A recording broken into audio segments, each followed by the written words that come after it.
All right. Did you hear that conversation, Catherine? I left you on. I did. I heard it all. So Um, yeah.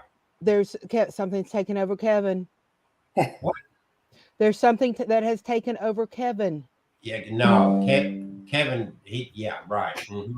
Okay, I gotta go share this, so I'm muting me for a minute. Oh gosh, we're gonna go. Are we live? We're Yeah. live. We're live at 95. Hey, folks. I'm in my. We're preparing for a Halloween show.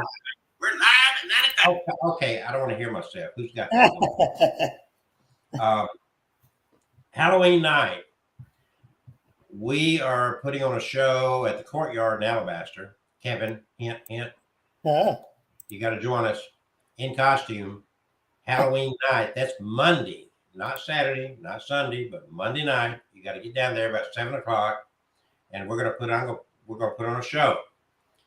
Catherine and I, and we're gonna live stream it right here. So join us. And then Saturday night, even though we got a rehearsal up in Fort Payne like Saturday afternoon, but I think Saturday night we're going to go see David Merlin at his thing. We support our local peoples, except for Kevin. We don't support him. He's so rich he don't need support. Hello, Kevin's awful quiet tonight. Shall I take this off so you can hear me?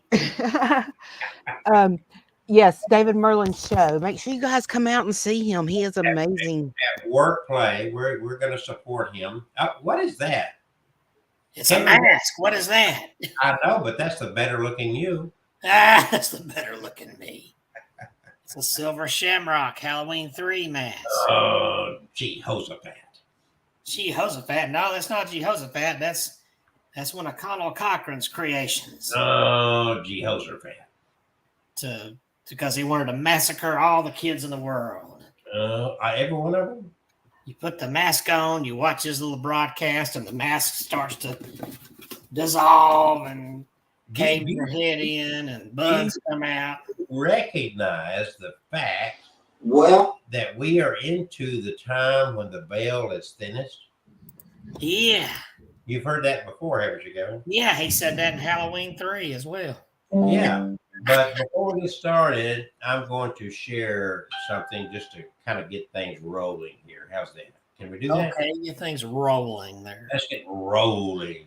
Well, you just go ahead and roll. Since Kevin and I have these bellies, we're going to roll with it. I think Kevin and I can roll pretty easy. Yep. Let's see. Let me find where I've got Rolling. Rolling on the river. Oh, she's singing.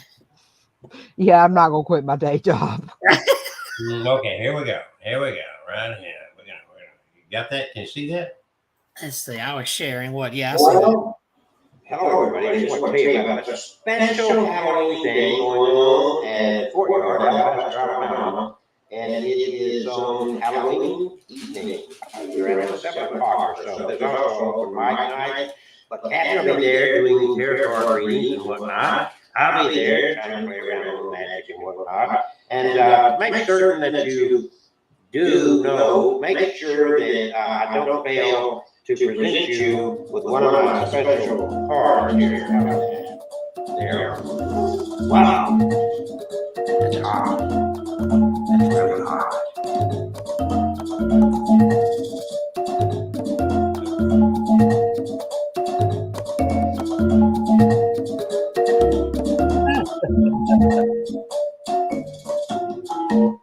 Okay. That was funny. I've been doing magic, and I never made a career out of it, but I love magic. Been playing around with it since I was a kid. I had a buddy, even in elementary school, and we were magician partners. And I had all the books, Thurston, and of course Houdini, and it was fascinating me. You could take and turn and make it. Of course, people love my vanishing act. You know that, Kevin? Have you ever seen my vanishing act? Not yours, but I've seen a vanishing act. Yeah. Well, I'm going to do one right now because people love this vanishing act. Say abracadabra, Kevin. Abracadabra.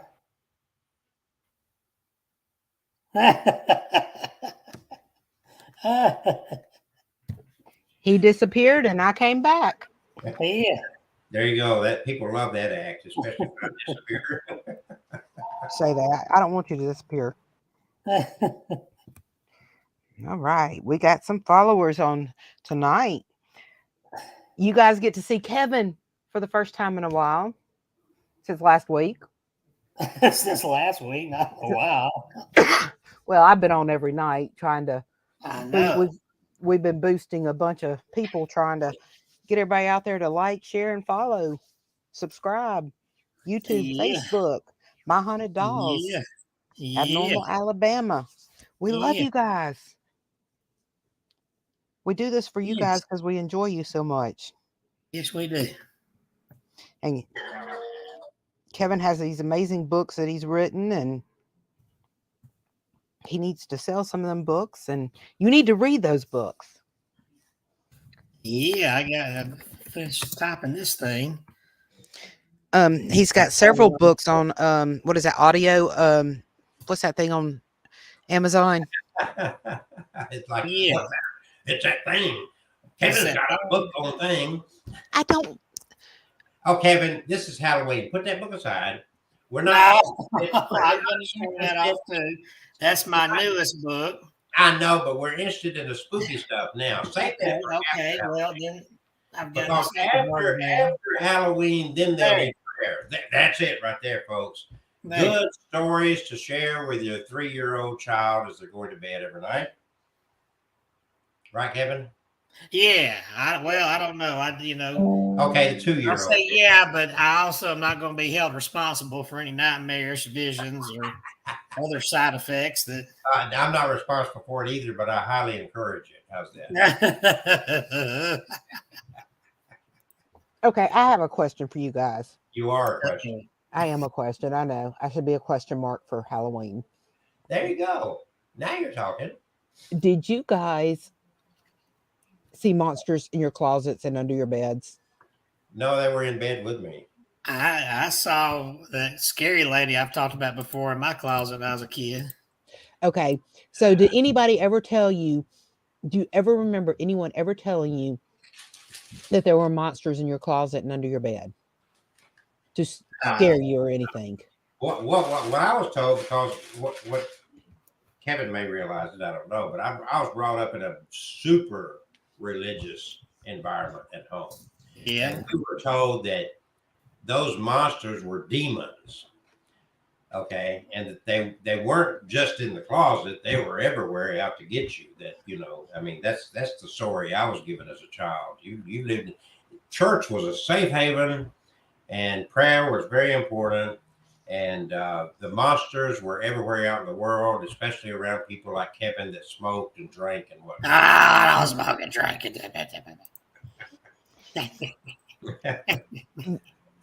The reason I bring this up is because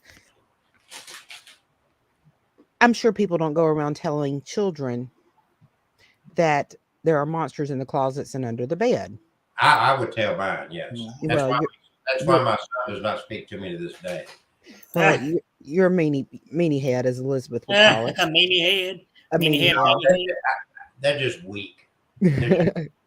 Well, anyway, so how is it that all these children all over the world know about monsters in the closet and in the under the bed?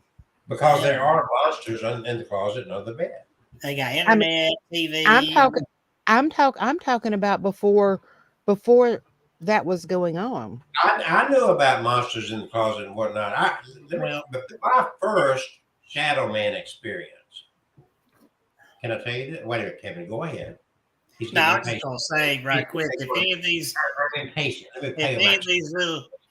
these little kids have mean older brothers and sisters that like to scare them intentionally, that's probably how they find them. No, I'm telling you, the reality is, absolutely, I want to tell you about my first Shadow Man experience. And one picture I've got is of the Shadow Man. And when I was a mere preteen in my little twin bed in the back of the house, we lived with my grandmother. My grandfather had built this house. In the middle of the night, I look at the window, and that he's got that fedora hat on. Is that what he wears, Kevin? You know what I'm talking about? And I remember that distinctly to this day, and that's been like 60 freaking years ago. So, but and I don't know why we were afraid of the closet. I don't remember anybody ever saying there's a monster in your closet, there's a monster under your bed. It just seemed natural to be concerned about those.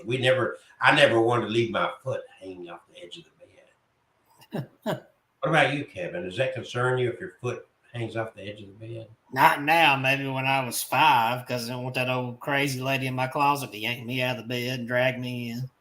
What about you, Catherine? You've asked, what's your story? I've always seen monsters. Well, quit looking in the mirror. God. That's the scariest monster ever. That's why you put your picture up there. Yeah, that's why. That's totally the reason why. Well, anyway, there's many interesting things happening. I want to first of all draw attention to the fact Catherine has been doing a live stream every night since last Wednesday night. So it's been nonstop and a lot of EVP action, a lot of people joining us. This is our regular Tuesday night. And Catherine, you doing this live stream every night going forward?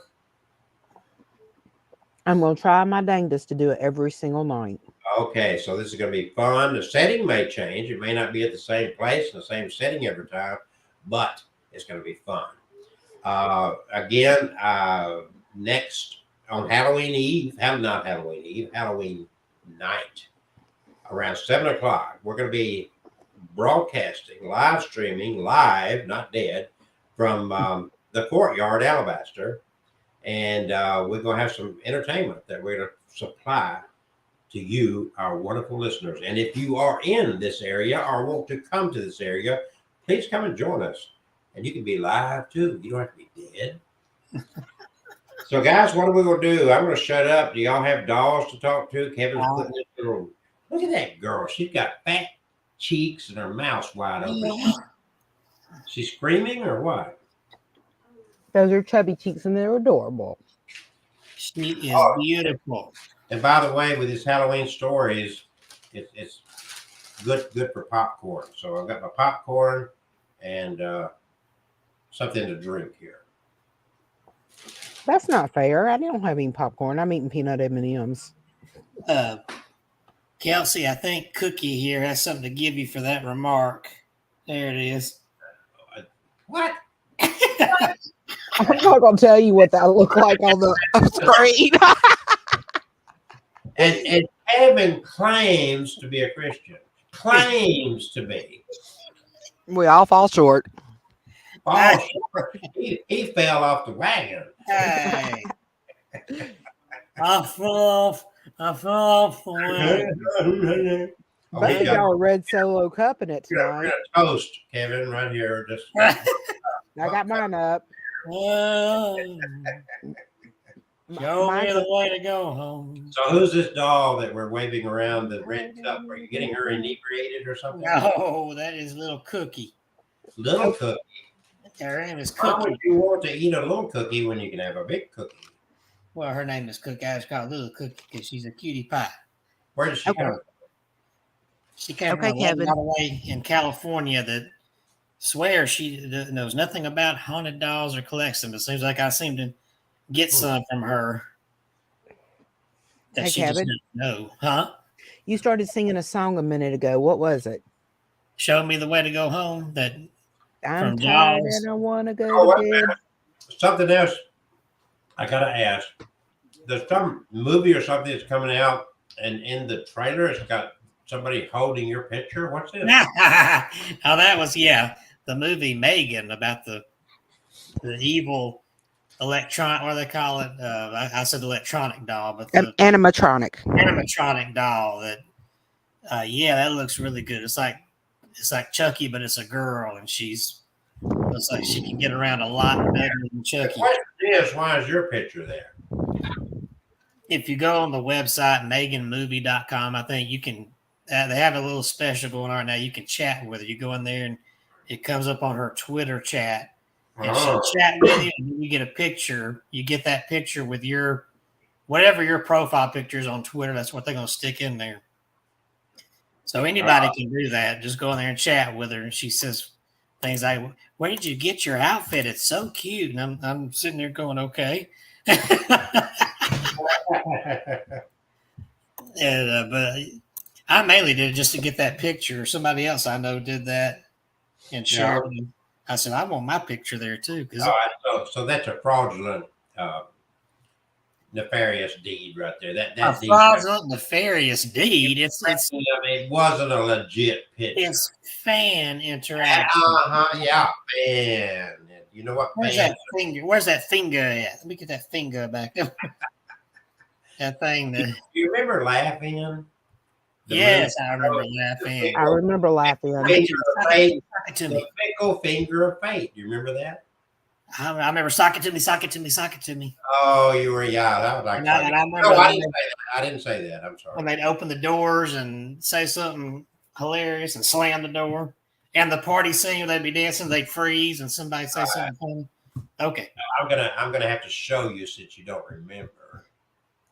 I reckon. So hold on a second. We used to watch Laugh-In reruns.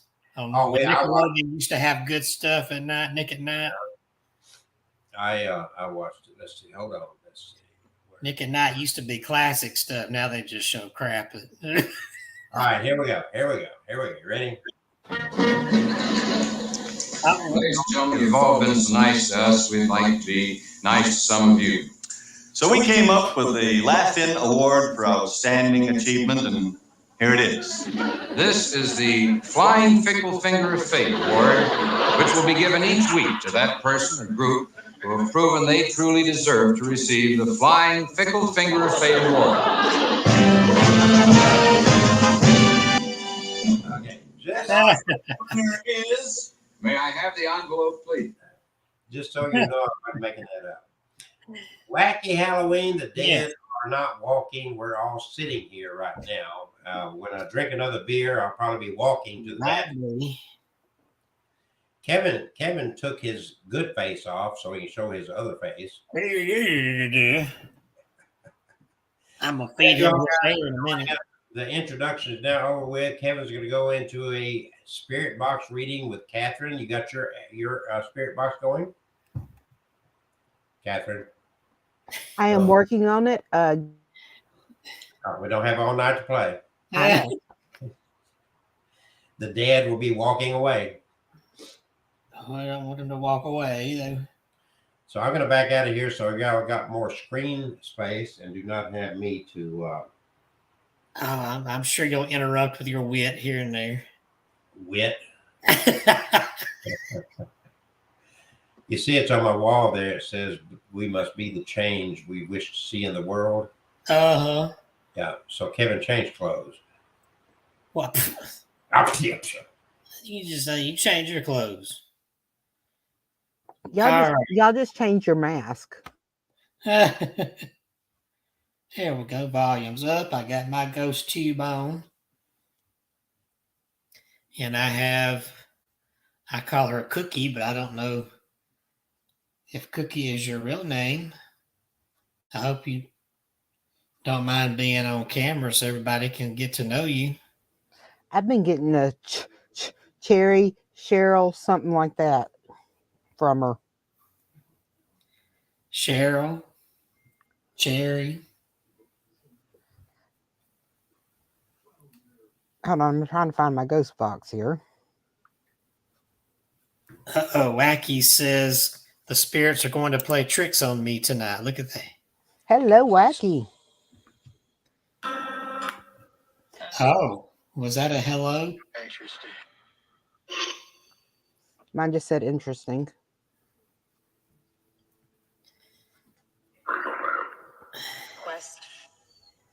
Request. Request. Well, I would like to request your real name. I've been calling you Cookie since you got here. The deep voice on my said, Cookie.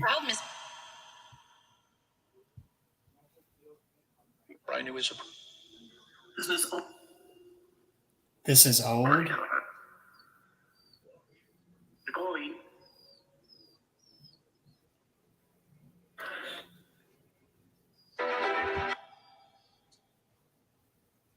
Tell us your real name. Or is your name Cookie? I think mine just said Cheryl. Cheryl, is your name Cheryl? A companionship. Companionship? Yeah. Oh. At Faith Center. Well, you got it here. And Faith Center. I got toys for you if you'd like to touch this box. Did I have it on? That's on now, so if you'd like to touch it. You barely mine is you I've dropped mine on the floor and it won't go off. Ah. And I have a little bell here if you'd like to tap it and ring. They have been dinging and ringing bells for the last couple of nights. Huh. Where Universe where? Cheryl, how old are you? Sounded like mine said I'm 4. Yeah, I heard that breathy voice. I didn't know if it said 5 or 4. How do you like it? How do you like it? That was a knocking.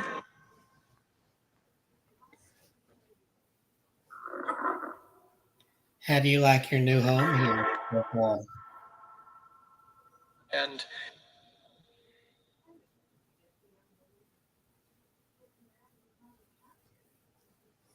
video.com. You still got to get that scatter light for the hallway. If I can remember, I told myself earlier to get that light. So I've got the scatter light. I got a big projector light out there, you know, that does the Christmas lights. But I keep forgetting to put it out here.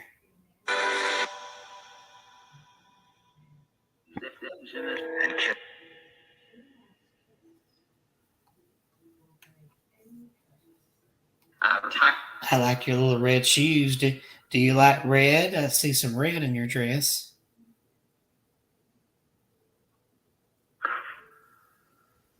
Thank you. Well, you're welcome. She said, watch me.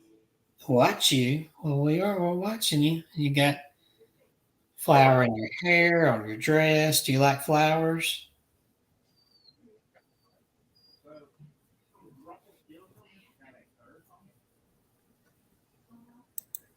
Wacky ass, are you ready for Halloween? Yes, we are ready.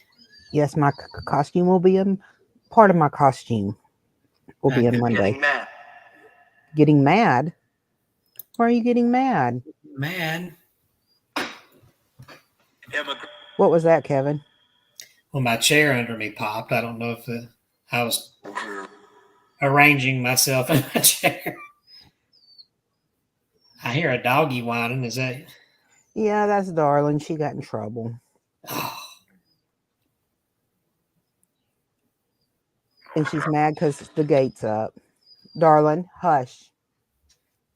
Well, Cheryl, what would you like to say to us? We don't mean to ignore you. We just want to let you.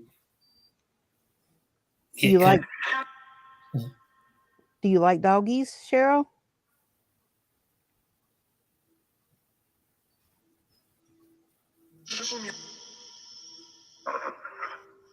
Mine said, love it. Love to cook. Loves to cook. You like to cook? Is that why I kept thinking cookie? You like cookie? Maybe that's how she got Cookie.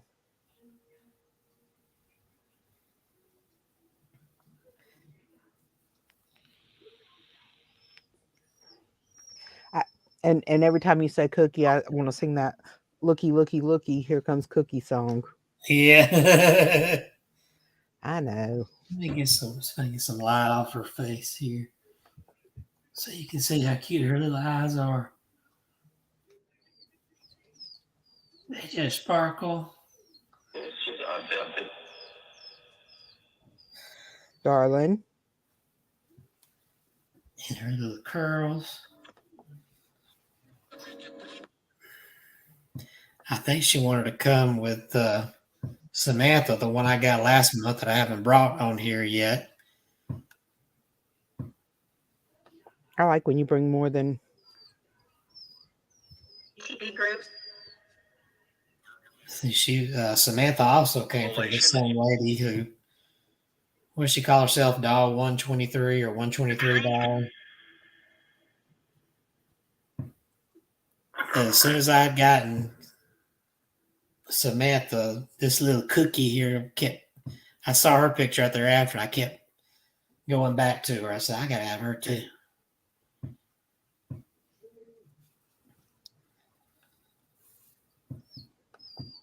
And it's a good thing because the doll lady is running out of dolls. I think she's trying to get out of the doll business.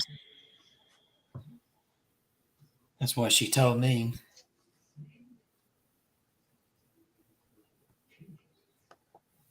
Would you like to ring the bell or light up the ball there?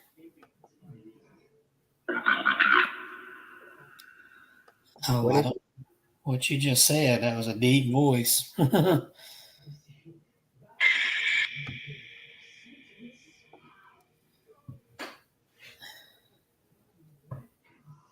What's your favorite color, Cheryl? I got it. You got it. What do you got? Are you okay?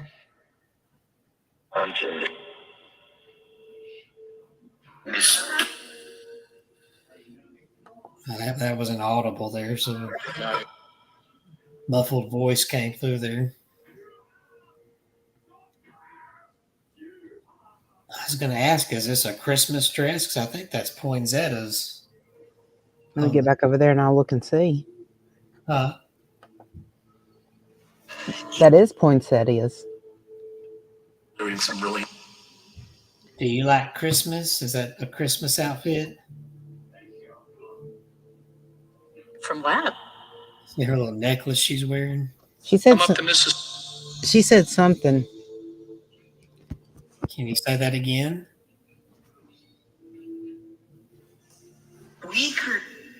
Weaker? Uh-oh, did you use some energy up? really can't. Really can't. Uh-oh. Well, we don't want to wear you out. Were you playing all day while I've had her doll sitting here next to me while I've been working. We'll just. And Maddie keeps wanting to chew on it. We're in a bind.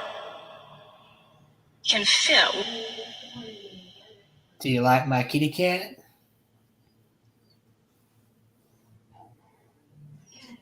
I always take music as a yes. I hear a girl's voice. Is that Bug over there? No. Oh, I hear a girl talking in the background. You know that happened last night on the live. I couldn't hear, but I heard a young girl. I would guess preteen. I know Bug's not preteen. I know, but she acts like she is.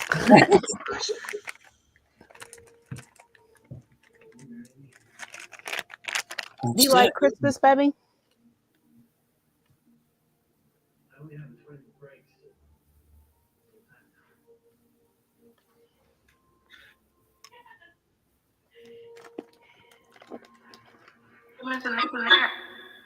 Whoa. Did you hear that? It said something. Did you say Samantha needs some air or Samantha come here? That was awesome. I was just talking about Samantha. You like Samantha, huh? Is she your sister?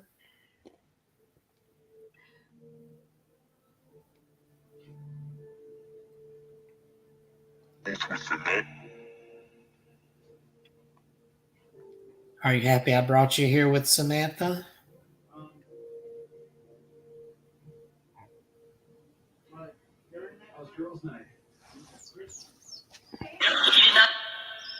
Or did you say Samantha needs me in there? You want me to put your doll in there with her tonight? I think that was a positive answer. Well, we will put you in there tonight. And they're friends. They're best friends. Is that what that said? Yes. Oh, well, now, shame on me for not. I took her in there to Samantha's doll, which the day she got here, but I brought her back in here to watch me work. That's pretty awesome. Oh, it is. Oh, it is. And I heard a little woo at the end of that. Hey, mister. Have you properly introduced yourself to her? We're going to Walmart foods. Me? Yeah, I did that the day she got here. That was my child telling me that she's going to Walmart. Yeah, I heard that. My name is Kevin. I told you that. That's all they got to do in Chelsea's Walmart. Hey, there's Burger King. Yeah, we abused Burger King, didn't we?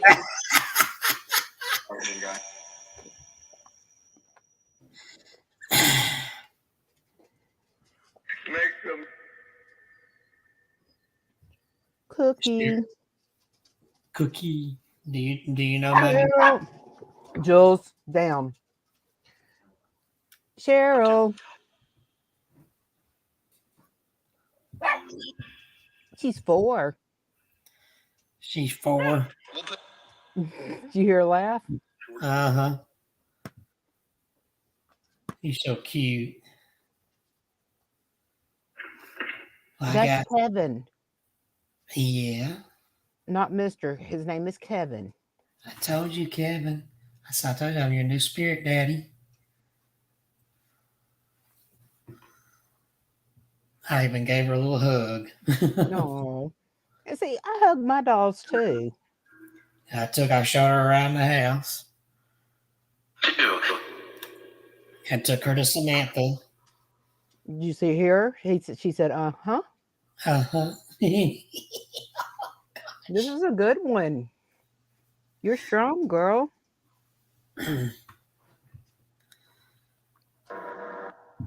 She's yes. I always use music as yes.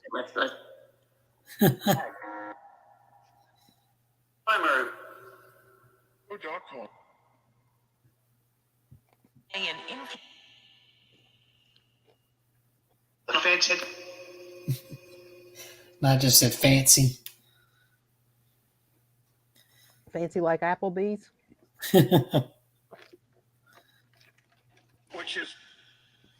Witches. Witches. Or which is. Yeah, I thought maybe that's what I was thinking. Maybe which is. Yes. Braids. Was that braids? It's either Braves or Graves. Braids, yeah. Did you wear your hair in braids? I am. Did this doll belong to you? You know, before you became a spirit? Jules. I think mine said my doll. Sorry, my little tiny Yorkie thinks she's as big as my German Shepherd.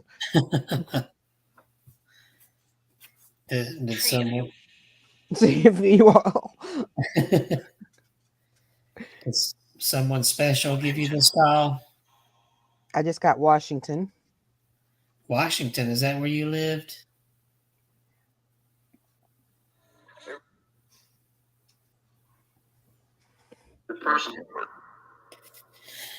I just got this feeling I just got to hold her. I'm going to bring her over here where I am. Let me get you turned around. I'm one-handed here. Oh, there we go. Oh, get the camera right on you. There we go. Isn't that cute?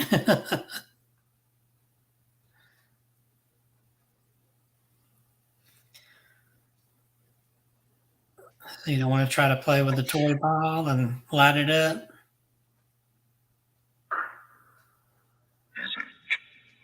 I think she likes cuddling.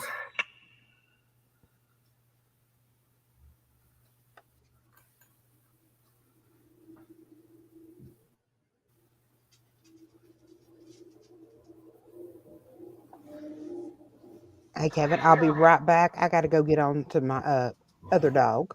Okay. I'm going to try to put my camera down here.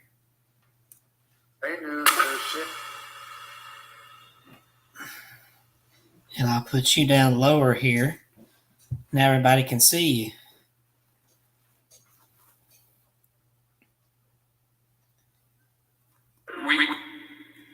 Do you like being held?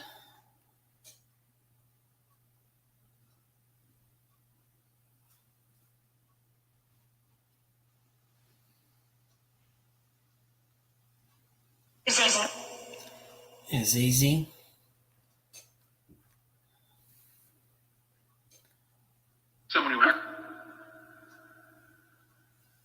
Do you like to sing?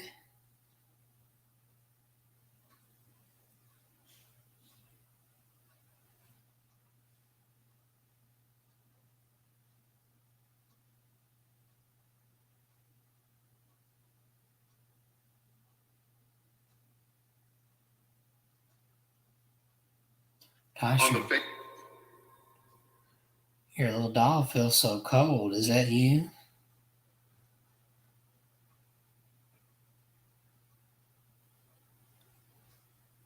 She's crushed on the egg. Did you say she's crushed on the what?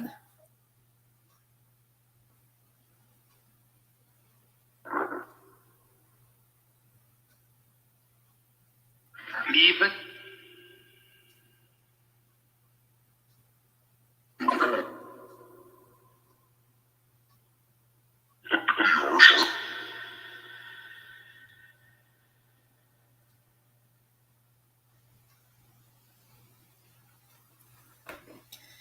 What else would you like to talk about?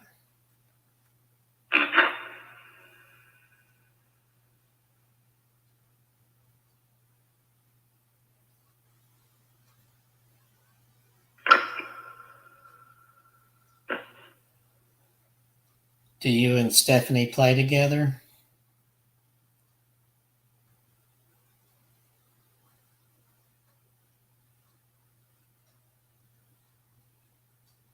What do you think?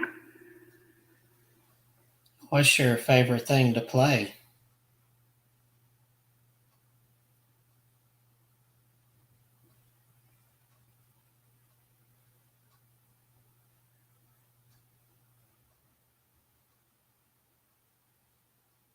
Friend?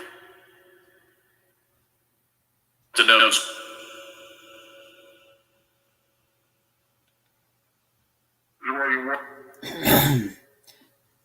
Do you ever go outside the house to play in the big yard? Or have you been outside yet?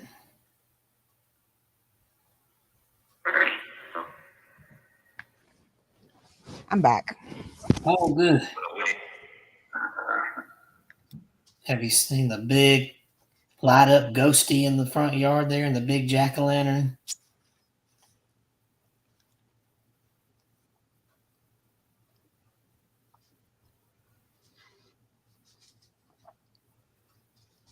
Kevin, your house is all decorated up. Yeah, I've got those inflatables out there. And then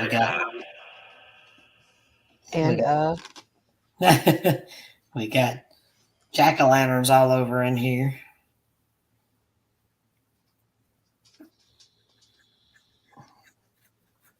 I hadn't actually carved a pumpkin in several years. I need to do that again one day. It's been a few years since I've carved one. But I like they're taking now, and people that have chickens, Uh-huh.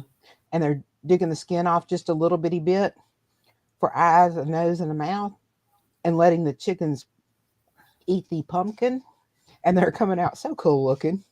Ah, I have not seen that. What did yours say? I said, yeah.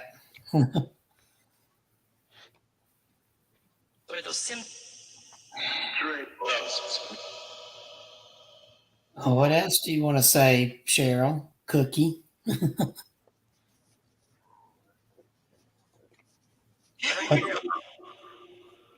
She just laughed.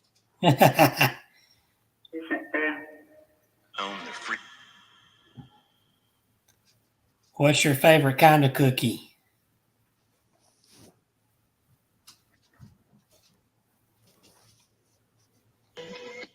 I like chocolate chip.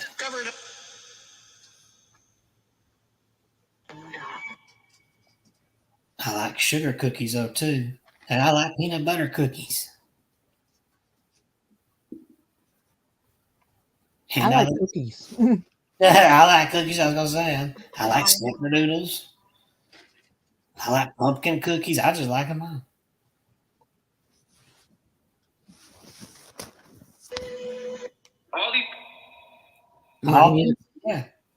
Yeah, all these cookies.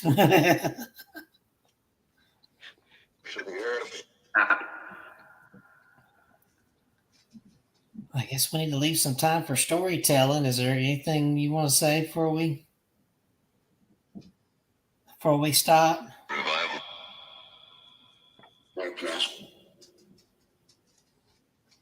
Mine said revive. Revive? Or revival. Revival?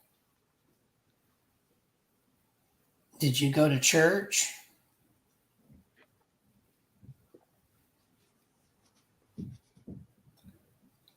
I used to teach in the children's department at church.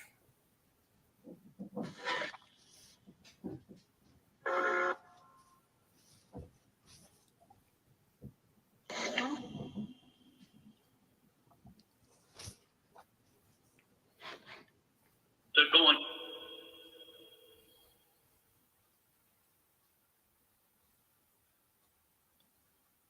Jump shot.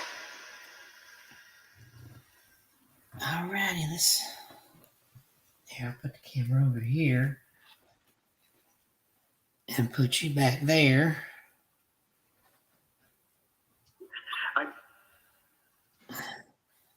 I want to say one more time, did you want to try playing with the spirit ball, with the little toy ball there and light it up?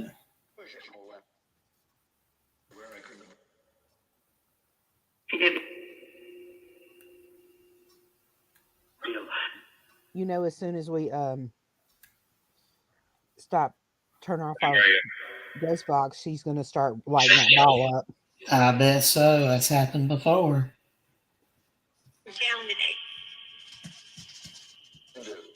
What was? I heard her say something on your end.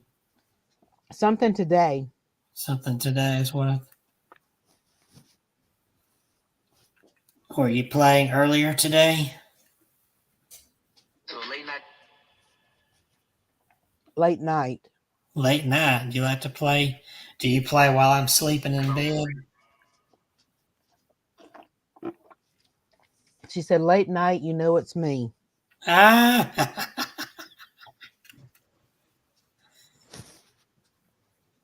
Do you not like to sleep? Things are for.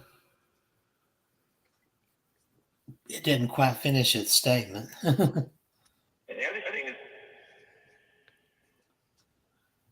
I couldn't understand it. Do the other kids play with you? That's a yes. That's a yes.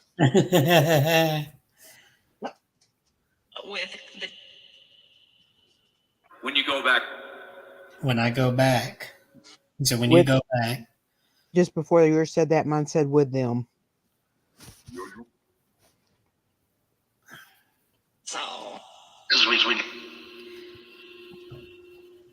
Most of the time, I don't remember what I dream, but I'm pretty sure y'all come into my dreams.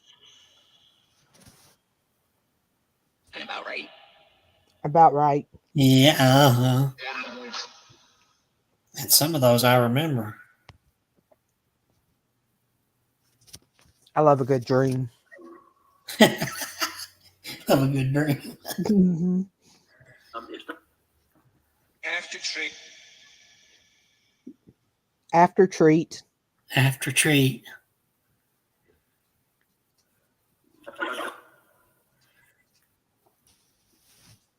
Do y'all eat treats while I'm asleep?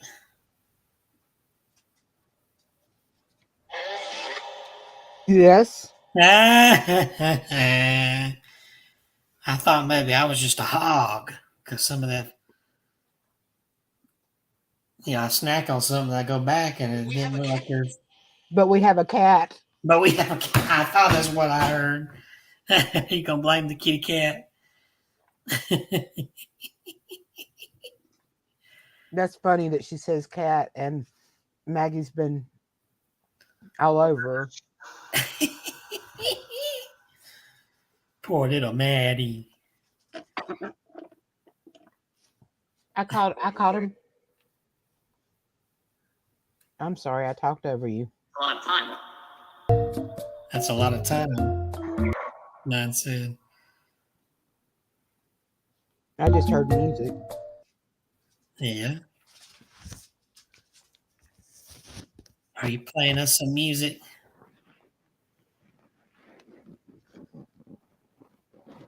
Not you. Not you. Well, okay then. Saul. That's the second time I've heard Saul. Or Saul. Saul. I just thought it said so. It said Saul Overton. Who is Saul Overton?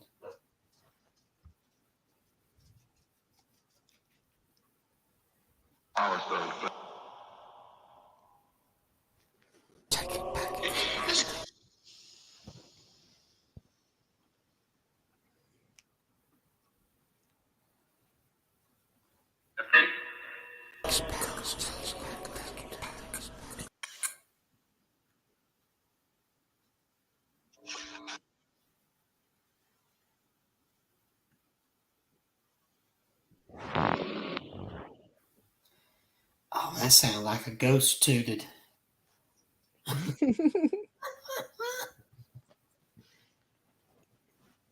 Try to light up the ball. I think we need to. I think we need to.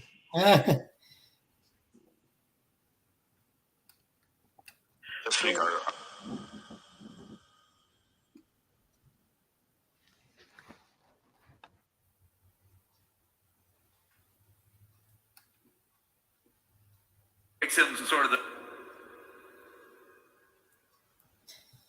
I could tell a funny Halloween ghost, a real ghost. There is a funny ghost in Tennessee at this, what used to be inn, but I don't think they do the bed and breakfast thing anymore. Shame.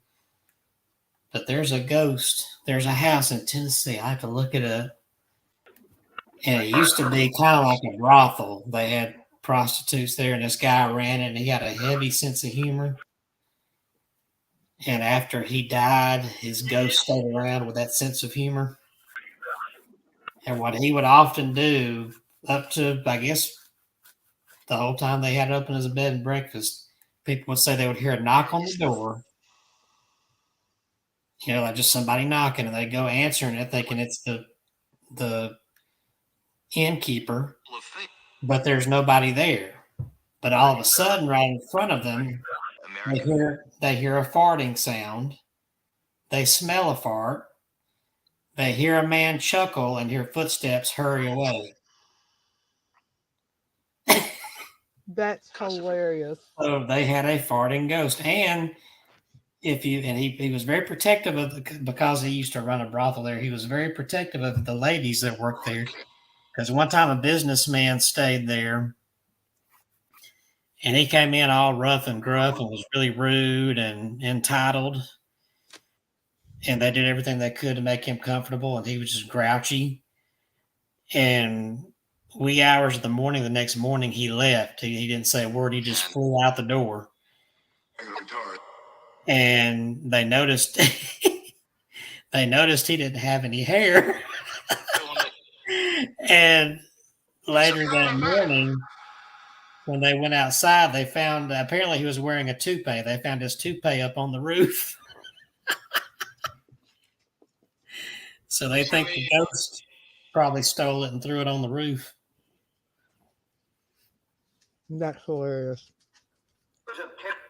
So yeah, ghosts do funny things through spirit boxes and everything.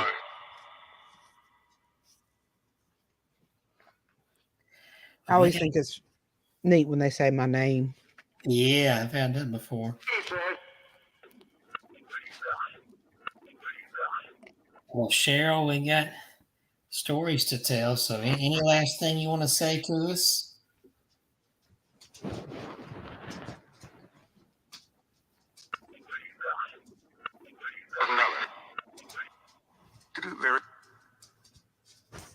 I keep hearing something, but I can't make it out. Yeah. That sound like now what happened? I talked over mine. I'm sorry. Can you say that again? Military first. Okay. Is that a positive message for our military? Well, I'll make sure to put you in with Samantha tonight. So I'm going to go ahead and turn my box off so we can do stories. It's getting close to 8 o'clock. So any spirits that don't belong here, be sure to go back to where you came from. And all other spirits back away. Let me turn this off and close this door. I'm going to count down from 5. Same with mine. 5, 4, 3, 2, 1. Thank you. Good night. Dang, what was that before you cut yours off? I have no freaking idea. Somebody was upset. I don't think that was Cheryl. All right, we're going to see. I bet this ball goes off in the middle of us talking. I know we'll start talking and get to going. I'm having psychic vision here that Kelsey's stuffing his face with cereal from a bowl there, and he can't come on. Ah, there he is.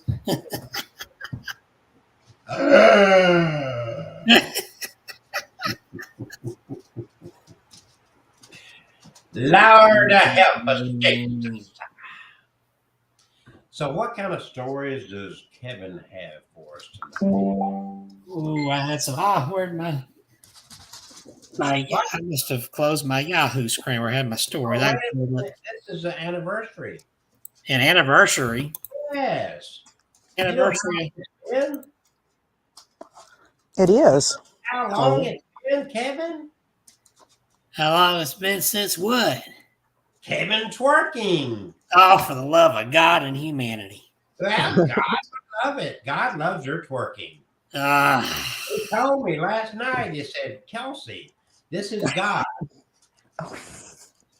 That was the devil in disguise.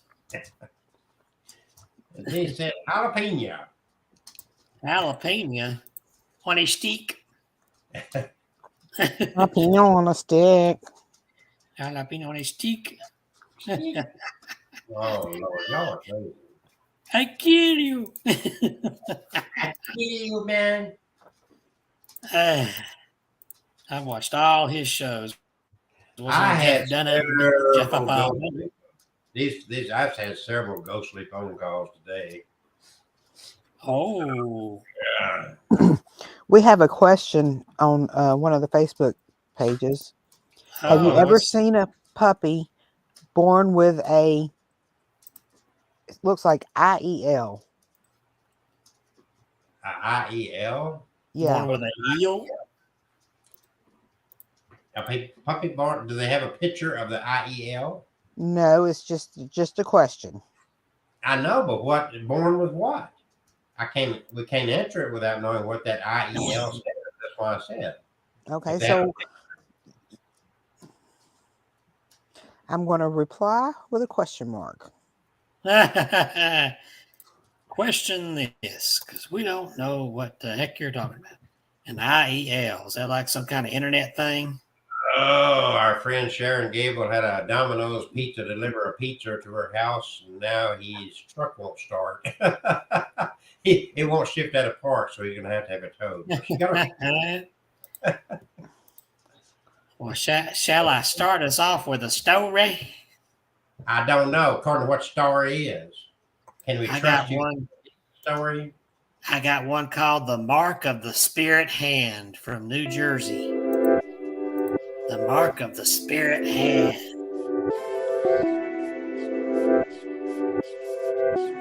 What in the world?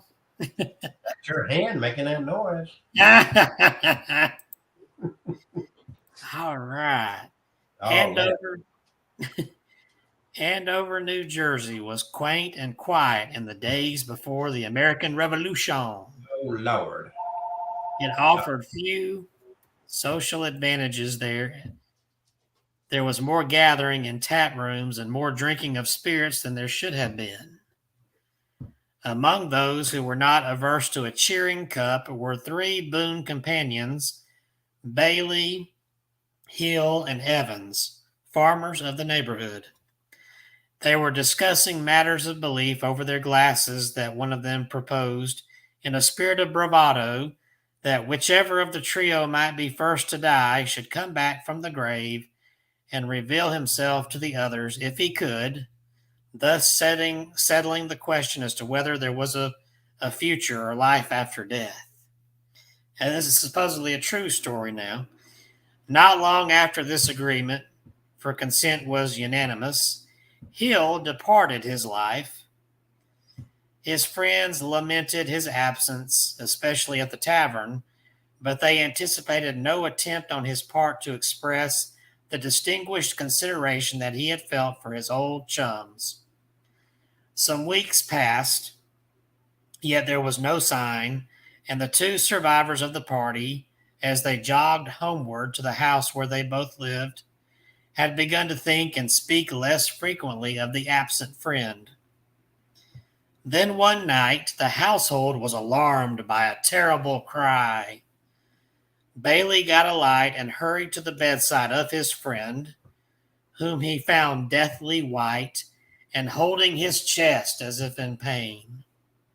"He's been here! He has been here!" gasped Evans. "He stood there just now." "Who?" asked Bailey, with a creep passing down his spine. "Hill. He stood there where you are now and touched me with a hand that was so cold." And Evans shivered violently. When he pushed back the collar of his shirt, Bailey found impressions of a hand that appeared on the flesh near the shoulder, a hand in white with one finger missing. It was the same finger that Hill had lost in an accident long ago. There was less of taverns after that night, for Evans carried the token of that ghostly visit on his shoulder until he too had gone into the afterlife to solve the great secrets. So that's a creepy story from New Jersey. Looks like Kelsey has left us to go answer a fax or something. Let's see. I got one here called A Mother's Love. Again, these are supposedly true Halloween type stories, and this happened around Halloween. Some people actively go out looking for ghost encounters, and every once in a while they find one. When Kevin, not me, a different Kevin, when Kevin was a teenager, he and his friends had heard about a dangerous turn on the nearby highway that caused many accidents over the years. It was now haunted. The most well-known story was of a mother who took her own life after her son had crashed his car and died there. It was said around town that her ghost remained at the deadly turn to protect people from ending up like her deceased child. Kevin and his friends decided to put that theory to the test. At night, Halloween, he drove his friends out to the highway. When the group of boys arrived at the turn, they pulled over. They brought a bag of flour with them and proceeded to sprinkle the white powder on the road, the grass, and the car. The idea was to get footprints to prove that the ghost was indeed real. The boys hopped back in and began to take the car around the turn. Kevin accelerated faster and faster, and thump! The car came to an abrupt halt, as if someone had slammed down on it with their own two hands. They immediately got out of the car and saw two woman-sized handprints in the white flour on the hood of the car. Ooh. Oh, we got some more viewers. Hey, welcome to Abnormal Alabama. If you'll notice, back when we were doing the spirit box, I kept hitting my mute button. Yeah. Because I thought the dogs were getting into something. Well, I've gone in there. I've yelled at them a few times, and I've gone into the other room to check on them, and they're both asleep now on the couch. And I figured they knocked the garbage over or something. There's nothing, absolutely nothing they could have gotten into. But it sounded like two dogs wrestling and pulling everything out of the counters. And, it was just loud, like banging going on in my kitchen. Oh, I think we brought a ghost into your house. You probably did. Probably a mean one. Ooh. Oh, not a mean one. Could I get a house cleaning ghost? One that cleans up all the stuff and doesn't knock stuff down. Now that would really throw me for a loop. I have had some people tell me back in the day when I was first collecting the dolls and everything, and they'd say, if a ghost gonna come in my house, they gonna do some cleaning, they gonna pay half my rent, they go, and then they just list all this stuff. I said, good luck with that. If they clean my house and clean up after me, they ain't got to pay no rent. I'm messy. But that would be a good ghost to have. Yeah. They ain't got to pay no rent. No, we'll feed them all the ghost food they want. Ooh, ghost food. I got this here, kind of a short story of another Halloween ghostly encounter. This one in the desert. It doesn't say where. Well, it does. Here it is, New Mexico. It's called A Voice in the Desert. Two young men in their 20s, named Josh and Dan, went on a camping trip together in a desert in New Mexico around Halloween. They didn't take much with them besides sleeping bags, food, and materials for a fire. After they cooked their dinner, they fell asleep as they gazed up into the starry night sky. The beauty and peace of the trip were short-lived, however. In the early, dark hours of the morning, Josh was startled awake by what sounded like Dan's voice, but sounded frantic. The voice said, "Come here, quick, look." Sleepy and confused, Josh got up to see what his friend was talking about. He heard the voice again, "Come here, quick, look." It sounded unnatural, a perfect repetition. Josh took a few steps forward, and then someone grabbed him from behind. He turned around to see Dan with his finger in front of his mouth, warning Josh to keep quiet. They rolled up their sleeping bags and left. They still don't know who or what was trying to lure Josh away into the desert, or what intentions they or it might have had. Oh, it was going to drag him into the dark desert night. Maybe pull him down into the sand.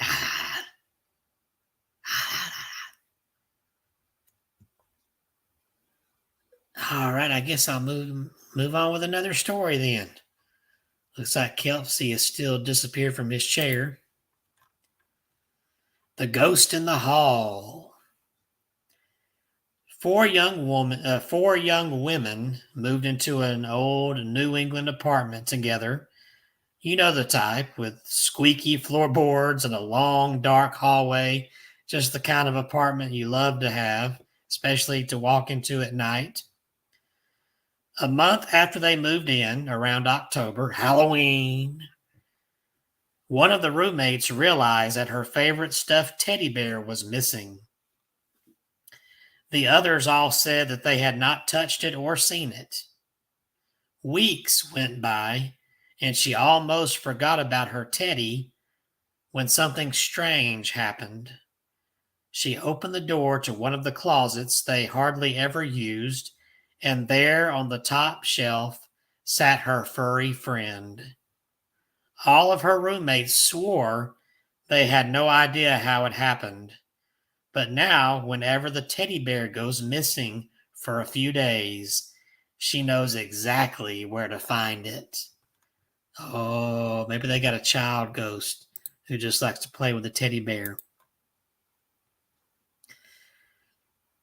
All right, what else do we have here? I'm working on a REM pod. Oh, yes. I am working on that, and I think that's going to be fun. Yeah, that will be. And that way I can have a REM pod here, and you have one there. Yeah. And Kelsey can have one where he is. And we can see if any of them go off at the time. If the spirit kids would just not be afraid of it, that would help. Yeah, well, yeah, you know what? I may just put another one. Get another one. I got to order the stuff to do it right. And we can make it like another doll or something. Oh, well, I don't think it's REM pod. They got those Boo Bears are kind of expensive. It's a teddy bear with supposed to be a REM pod inside, but it lights up. It doesn't squeal or do the REM pod stuff. Yeah. But we could disconnect the speakers. I've got a Boo Bear. I hadn't used them in forever. I got to find my Teddy Ruxpin to bring on the show. I got to find him. I'm not sure where he is. I got an idea, but I'm not 100% sure. But you will love him, Kevin. Last time I played with him, he worked. Oh. Well, I've got a unique. He worked. He's back.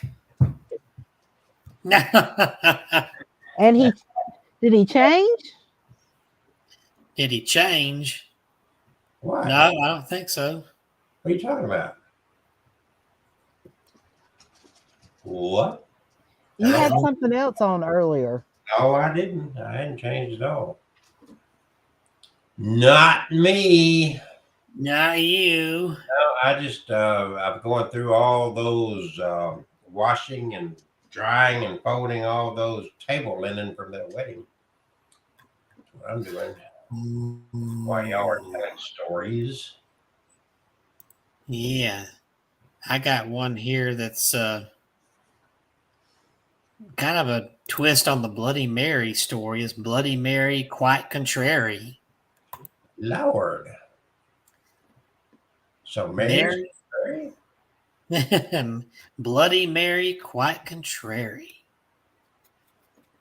Mary, the half whisper woke her in the darkness before dawn. Darkness, how appropriate. I'm sorry. These days it seemed as if her whole life was in darkness. It had not always been this way. She was born at the Palace of Placentia in Greenwich, England on February 18, year 1516, as the eldest daughter and only surviving child of King Henry VIII and Catherine of Aragon. Mary was baptized a Catholic shortly after her birth. She lived the life of a privileged princess in the English court. Then things began to go wrong.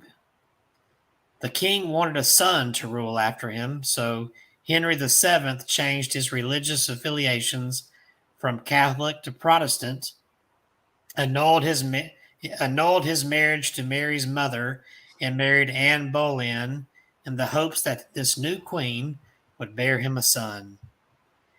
Mary was embittered by her father's treatment of her mother and angered by his blatant religious heresy. It was not right that the king and his people should abandon the Catholic Church just because the king's wish to annul an unwanted marriage. To Mary's further outrage, Queen Anne, following the birth of her daughter Elizabeth, pressed for an act of parliament to declare Mary illegitimate. This placed the former princess outside the succession of the throne. To add insult to injury, Mary was forced to serve in the household of her young stepsister as a reminder of her new status as an illegitimate child. The memory made Mary's stomach roll. She rolled over in bed and pulled the pillow over her head.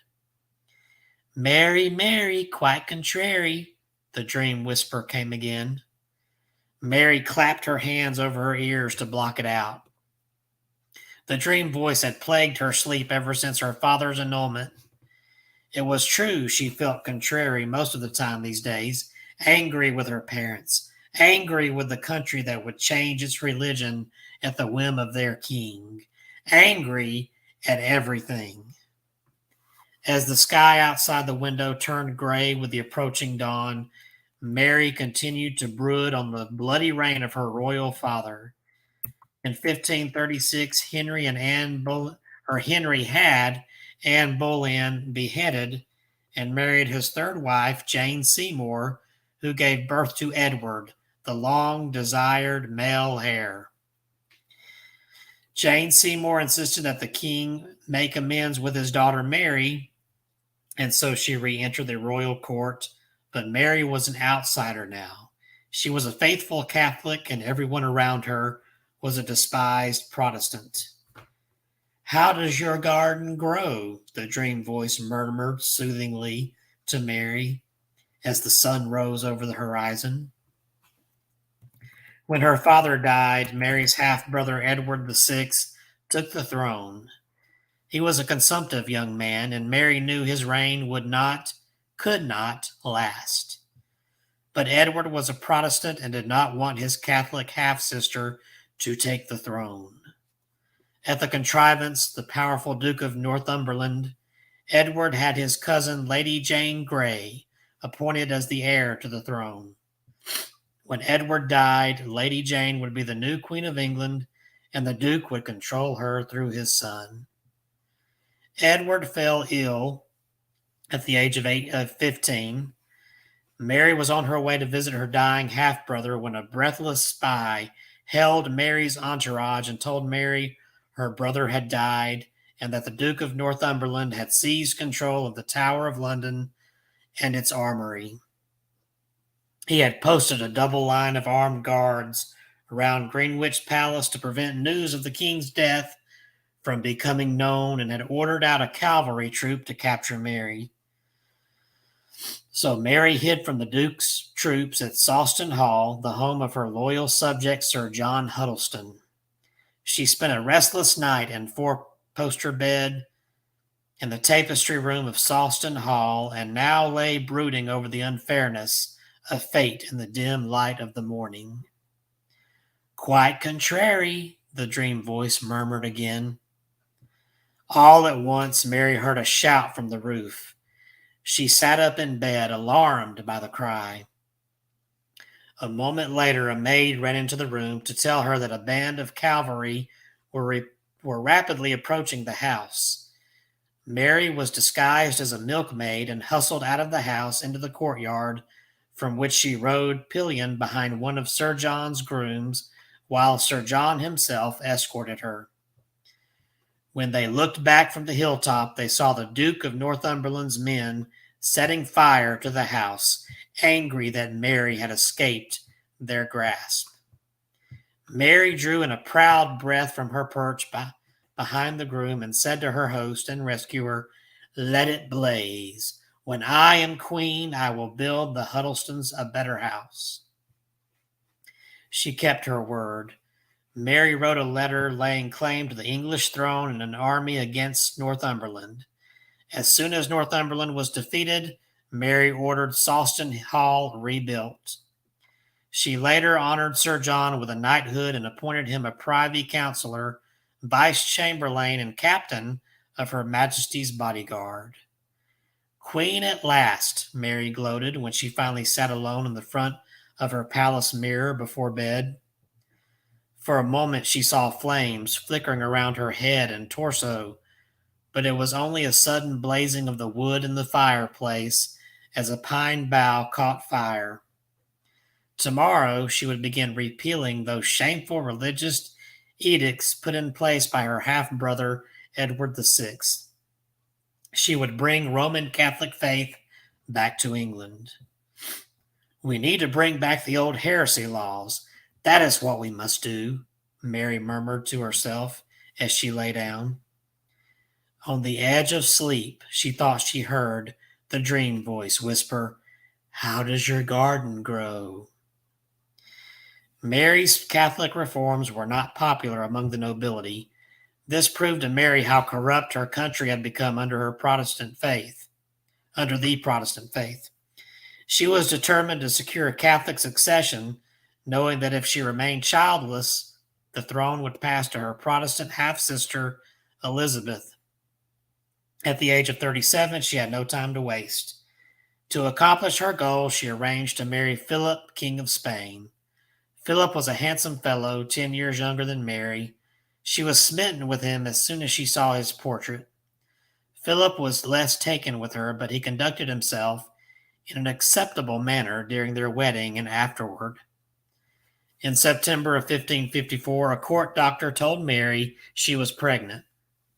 At 38, there was much concern she would not survive childbirth. The council ruled that should Mary die in childbirth, the British throne would pass to her child and not to her husband. Realizing that council would never let him rule England, Philip gave up all pretense of regard for his wife or his unborn child. Mary's heart was broken by her husband's withdrawal. As she awaited her confinement, she turned her attention to something she could control, the punishment of heretics. In February 1555, she had 2 Protestant clergy burned at the stake.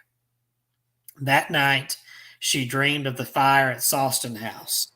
In her dream, she saw the faces of the dead Protestants hovering in the flames and heard a voice whispering, "Mary, Mary, quite contrary, how does your garden grow?"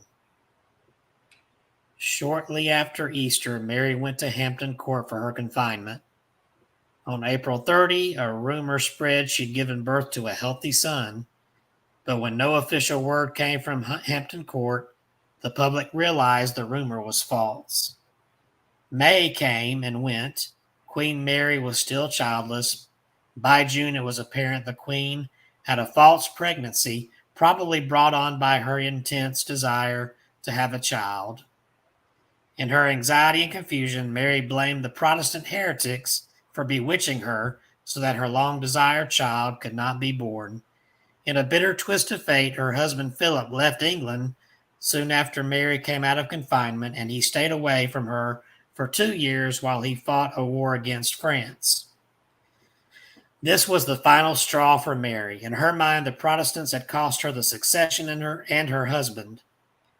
She would make the heretics pay dearly for such interference. There were so many Protestants in England that Mary could not order executions fast enough. Every Protestant she burned at the stake was another win for her unborn child and for her dead mother, whom the king had divorced. People started calling the Queen Bloody Mary, but she did not care. She had to wipe the Protestant scourge from the face of England. And then her husband Philip returned in 1557. Hope blazed in Mary's heart. She had another chance at redemption. Surely this time she would bear him a son.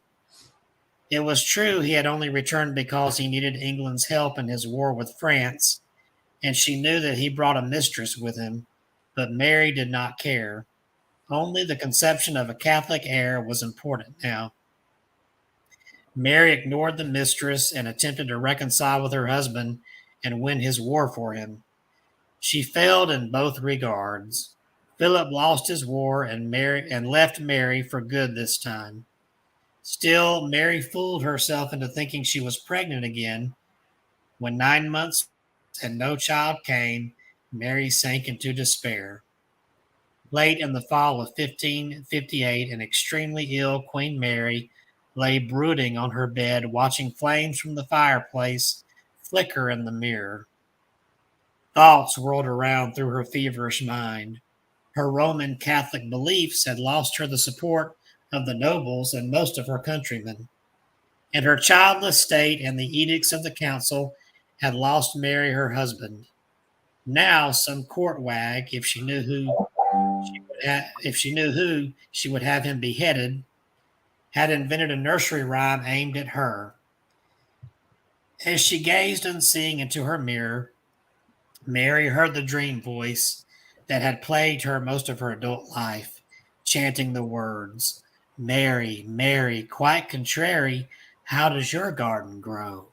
With silver bells and cockle shells and pretty maids all in a row." Such an innocent sounding rhyme, but the garden in the rhyme actually referred to the number of Protestants she had sent to the graveyard. The silver bells and cockle shells were torture devices, and the pretty maids in a row were guillotines. How dare the nobles mock her? How dare they? Mary felt death tiptoeing near, and there was no child, no one to prevent her Protestant half-sister from taking the throne. Mary felt a tear roll down her cheek and drop to the pillow beneath her. On the edge of sleep, Mary thought she heard the dream voice crooning, "Mary, Mary, quite contrary, how does your garden grow?" She closed her eyes and felt her soul dropping away from her weary body in death. "Mary, Mary, quite contrary," the dream voice spoke sharply. Bloody Mary snapped awake, feeling lighter than she had in many years. She frowned, puzzled by what her eyes beheld. She saw a back-to-front picture of her bedchamber, as if she were looking at it through a mirror. Standing in front of the mirror was her half-sister Elizabeth, wearing an elaborate coronation gown. Ladies-in-waiting fluttered about Elizabeth, making last-minute adjustments to her apparel. Mary was furious. How dare her half-sister flaunt herself in a coronation gown as if she were the queen? Bloody Mary flung herself forward, wanting to tear the lovely garments from her half-sister's body and wipe the satisfied smile from her face. Mary's body slammed into unbreakable glass. With a scream of rage, Mary pounded her fist against the barrier until blood poured down her arm. Suddenly, Mary felt flames licking the bottom of her skirt. Blistering heat burned her skin and blew her hair up in an aureole around her face, twisted up with hate and pain. Blood from her hands dripped down the inside of the mirror and pooled around the flames without extinguishing them. Mary screamed, but no sound came out of her parched lips as the dream voice whispered triumphantly, "Bloody Mary, quite contrary, how does your garden grow?" Well, how does it grow? That was longer than I thought. Ooh, I gotta. Yeah, you need to take a breath. Oh.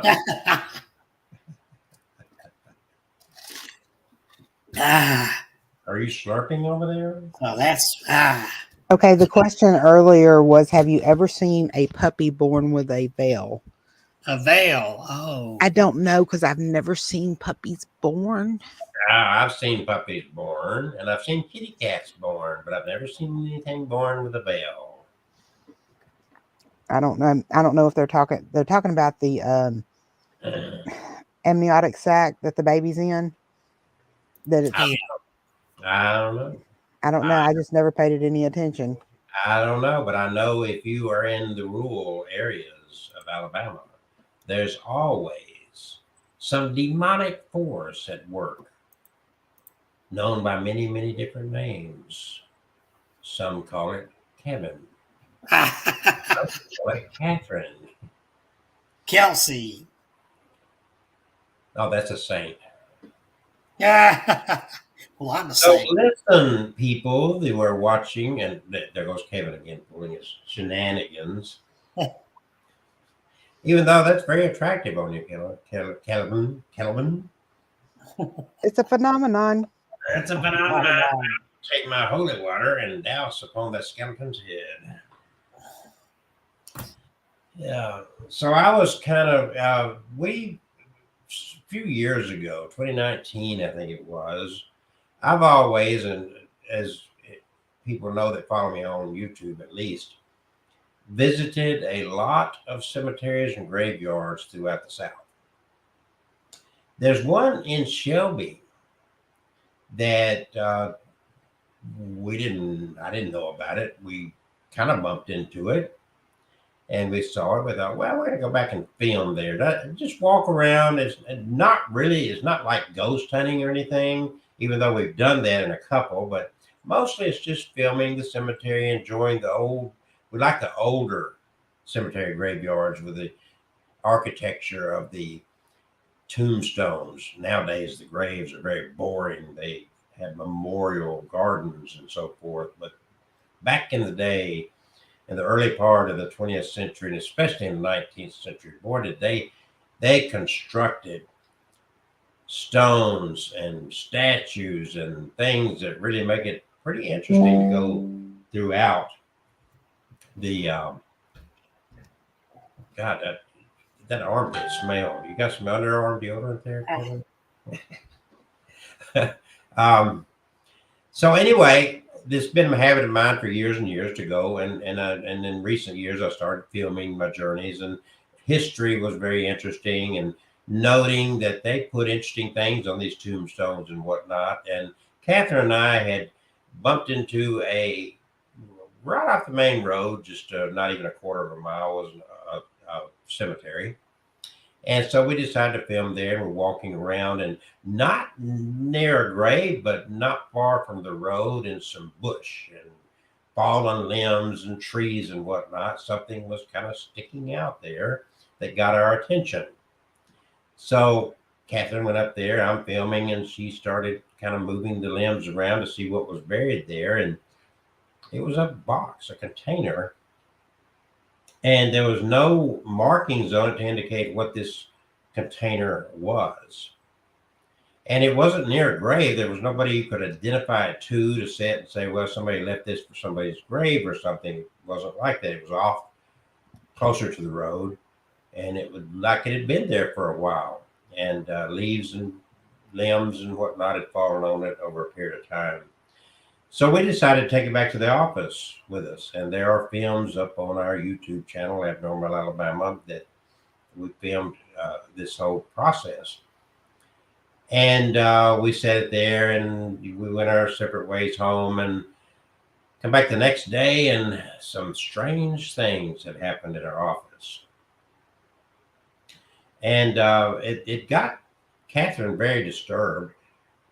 Well, eventually we kind of identified it. It must have been a divot box because of the way it was constructed and a couple of markings and whatnot. There was no writing per se, but just the way it was built.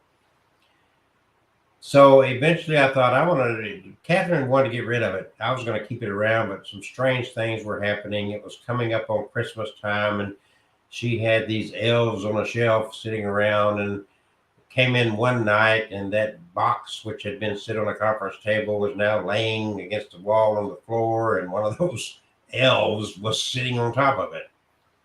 And it was kind of a freaky, scary thing. Ooh. So upon the insistence to get rid of it, decided to put it out there, see if anybody wanted it, and a guy in California wanted it. So I filmed the process to show him that we were safely packaging it, and Catherine was sitting on the floor. She was wrapping it and making sure it was secure and whatnot. She had a pair of scissors. And wow, interestingly enough, in that video, those scissors not touched by her went flying across the floor. So if you've never heard of a Dybbuk box, there's been a couple of movies about it. Even Zach Bacon has done something about it, and it's been an interesting story. It was kind of a hot story a short time ago, and you don't hear much about them anymore.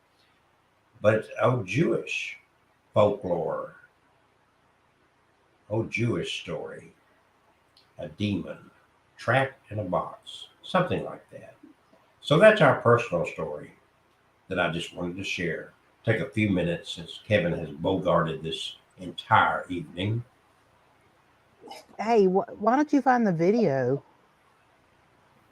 of wrapping the box up and me freaking the heck out? Kevin, that mask is a little bit overbearing, doesn't it? What, did I freak you out? You freak me out on any day of the week. I didn't take over your show. I just told a story. Yeah, it was like a 3-hour. Reminded me of Gilligan's Island. Reminded me of Gilligan, yeah. I got a question. If it was a 3-hour tour, why the hell do they have luggage with them? Well, it's very simple. Because it was a TV show and they were anticipating. Okay. It wouldn't have been a show. They were anticipating that to happen. Let's see. And why couldn't if the professor was so brilliant building things, why couldn't he fix the hole in the boat? I don't know. I have no idea. That we have for Gilligan's Island. Gilligan and his island. Okay. Let me see if I can share this real quick. I found one of these. There's more, but I found this first one. Let's see if we can do anything with it. Is that the one? Yeah, let's see if we get this. You got that?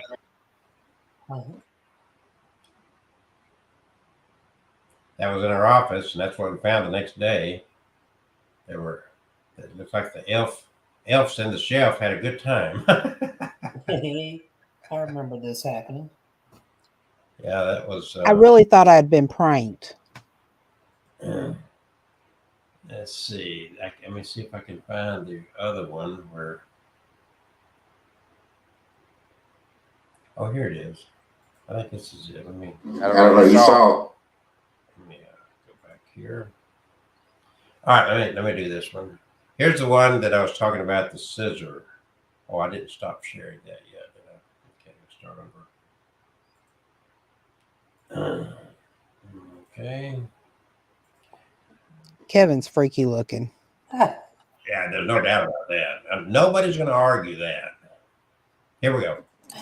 Okay, congratulations to, I'm not going to give a name, the guy in California who's receiving this haunted Dybbuk box, a haunted Dybbuk box container. Spooky is all I can tell you if you look at previous videos. Catherine is boxing it up. We've already got the address to send it to. He paid for it and won it this morning. And same day shipping, day of packing. That's the way that we do things here. Because, well, for one thing, this lady right here really wanted this thing. She's scared of it. So we're getting it away from her. For certain. Got more spooky things going to be probably listing a little back if you're listening to this. I'm a second generation clergy, a little bit of a quirky individual, but I've been involved in exorcisms, minor exorcisms, house blessings, all that kind of stuff that goes along with being a bona fide minister, clergy. And over the years, I've collected various little things. Get a little older now, and this one was discovered. I didn't think about this, but this one I discovered by accident. It wasn't in my collection of stuff. So I don't know what happened there. No, I did not do that. I don't know. You saw that. Okay, we're going to get this box out to California on the other side of the country, away from us. And you saw her, both hands were on that box. Those scissors went flying across the floor. Dude that won this, dude or dudette, I don't know, male or female. I'm not. Okay. This box is on the way. I guess you saw that, right? Yeah. That was not. That didn't play. What can I say? That thing scared me to death. Mm. Yeah, it's using weapons, throwing scissors. And that was strange because clearly I was behind the camera. There was nobody in there with us. And that was the story. I'm glad that Catherine reminded me I still had that video up there. But that's the story of the Dybbuk box. We can go back. This show has brought us some very fascinating things. There were 2 dolls that came alive. Oh, yeah. If you remember that story. That story. Let me see if I can find that. Yeah, that's been featured on some of the top 25 or top 10 list of scariest videos. Mm-hmm. I think Chills is the name of the channel that put that on there. So let's see. Hard time finding me.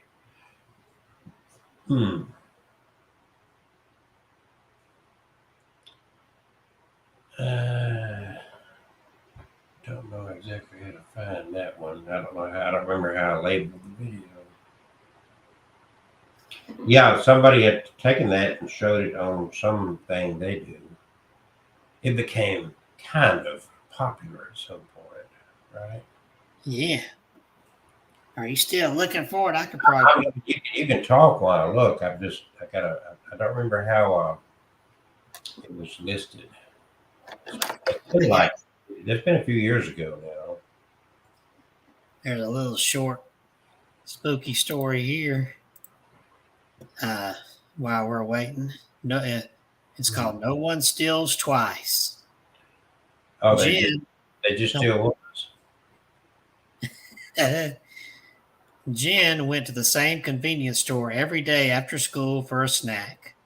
Over time, she became good friends with the cashier, Lucy. Out of curiosity, one day, Jen asked Lucy how she would stop someone if they tried to steal from the store. Lucy replied, "Oh, no one ever steals anything from here twice. The store won't let them." Jen did not know what that meant, but dropped the subject quickly. When she went back to the store at the start of the next school week, Jen walked in to find Lucy talking to some cops. Apparently, a man stole from the store and drove off, but his brakes mysteriously failed and his car went soaring off a cliff.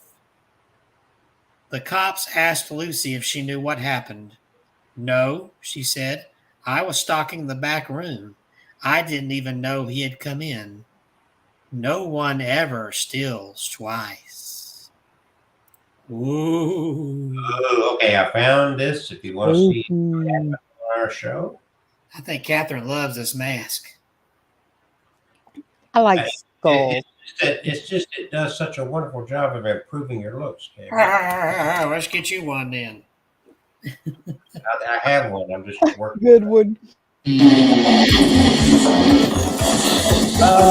I have recently went up to West Virginia to the what was it called, the Afterlife Museum, the Archive of the Afterlife Museum.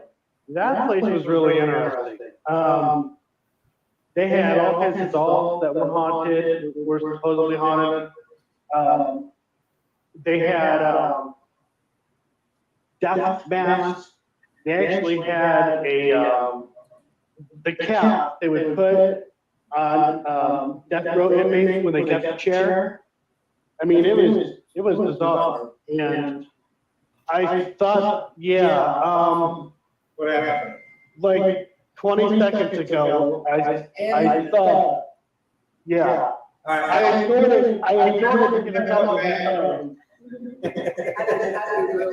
This is right here. I was on the screen. I missed it. I was trying to see the head kind of wobble. I was trying to turn. Okay. You want to take that one home with you? As long as it's temporary. They had death masks. They actually had the cap they would put on death row inmates when they get the chair. I mean, it was bizarre, and I thought, What happened? like 20 seconds ago, I thought, I ignored it because I thought it was And we're going to build a museum on it. that was cool. It's going to be a haunted museum and a Bigfoot museum, artifacts, and storytelling and that kind of stuff. Right. I have recently went up to West Virginia to the what was it called? The Afterlife Museum. The archive of the Afterlife Museum. That place was really interesting. They had all kinds of dolls that were haunted, were supposedly haunted. They had death masks. They actually had the cap they would put on death row inmates when they get the chair. I mean, it was bizarre, and I thought, What happened? Okay, I think 20 seconds. I think you get the point. Ooh. Yep, we get the point. So that's just a couple of things that we've experienced on camera, and of course, there's other things that we did not capture on camera. So, Kevin, do you have another 30-minute story for us? 30-minute story. Let's see here. I got a story. Here's one. Story. Ghost of Misery Hill near Pike City, California. Oh, the misery of it all. Tom Bowers, who mined on Misery Hill, never had a partner, and he never took kindly to the rough crowd about the place. With a name like Bowers. One day he was missing. They traced his steps through the snow from his cabin to the brink of a great slope where he had been prospecting, but there they vanished, for a landslide had blotted them out. His body was exhumed far below and decently buried, yet it was said that he was so often seen walking about the mouth of his old shaft that other men avoided the spot. Thriftless Jim Brandon, in a spasm of industry, began work in the mine, and for a while he made it pay, for he got money and squared accounts with his creditors. But after a time, it appeared that somebody else was working on the claim, for every morning he found that the sluice had been tampered with and the water turned on. He searched for the trespasser in vain and told the boys there that if they called that joking, it had grown tiresome. But they didn't know what he was talking about. One night he loaded his rifle, and from a convenient nook he watched for the intruder. The tamaracks crooned in the wind. The yuba mumbled in the canyon, I think is what they meant to say there. The Sierras lay in a line of white against the stars. As he crept along to a point of better vantage, he came to a tree with something tacked on it, something that shone in the dark like a match. In its own light, he read, "Notice, I, Thomas Bowers, claim this ground for placer mining." Raising his hand to tear off the paper, he was amazed to feel a thrill pass through it, and his arm fell numbly to his side. But the notice was gone. Now came the sound of water flowing, and as he angrily caught his gun and turned toward the sluice, the letters shone again in the phosphorescence on the tree. There was the sound of a pick in the gravel now, and crawling stealthily towards the sluice, he saw at work there Tom Bowers, dead, lank, his head and face covered with white hair, his eyes glowing from black sockets. Half unconsciously, Tim brought his rifle to his shoulder and fired at the specter. A yell followed the report. Then the dead man came running at him like the wind, with pick and shovel in either hand. Away went Brandon, and the specter followed, up the hill, in and out of woods, over ditches, through scrub, on toward Pike City. The miners were celebrating a new find with liberal potations and a dance in the saloon when, high above the crash of boots, the shouted jokes, the laughter, and the clink of glasses, came a sound of falling, a scream, then silence. They hurried into the road, and there lay Brandon's rifle and a pick and shovel with TB cut into the handles. Jim returned no more, and the sluice is running every night on Misery Hill. What else have we got? Here's Echoes of the Past. A young bachelor at the beginning of his career became very successful very quickly, so he bought himself a house. One morning, he awoke to the sound of running water. He rushed to the bathroom and saw that the bathtub faucet was running on full blast. He was perturbed by this, as he lived alone. A week later, it happened again, only this time it was not just one faucet, it was all of the faucets in the house. The young man called a repairman to fix the pipes and the water damage, but as it turned out, the pipes were not broken. The repairman, a local, seemed visibly shaken. "What's wrong?" the bachelor asked. "The woman who lived here before you," said the repairman. "She drowned in that bathtub." Ooh. I guess I should share. Spooky, spooky, spooky, spooky. Spooky. You haven't promoted your book. Oh, the book. Let's see here. The new book.